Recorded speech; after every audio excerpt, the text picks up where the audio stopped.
Have you, I guess, some actors say they don't watch their work after it. Have you tried to play so you get all the different versions of this story? Is it even possible to do that?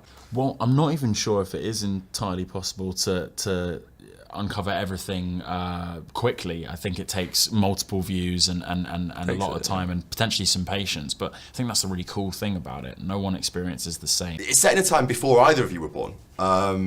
And it kind of references a kind of a cultural thing, those Choose Your Own Adventure books that you maybe weren't aware of. Have you picked any of those up? I had a flick through Bandersnatch. We had a copy on set, and it's very, very thick, but I had a little bit of a flick through that. I imagine filming this was quite difficult and quite difficult to keep up with what was happening. Did you kind of fall into a sort of Bandersnatch wormhole yourself during the process of making this? I did, and I don't know how you did it, because I'm in a significantly less amount of the project than you are, and I found that every day I was sort of heading home with my brain completely scrambled, unsure of whether I'd actually been able to manage my character arc, whether I'd been able to communicate what I wanted to communicate. And I think more so than ever before, I never felt so much anxiety about catering to the audience's needs. I think on that note, I just quickly ask, you did withdraw from social media after this. Was that in relation to a backlash about Bandersnatch, or? No, and I as I kind of said in the statement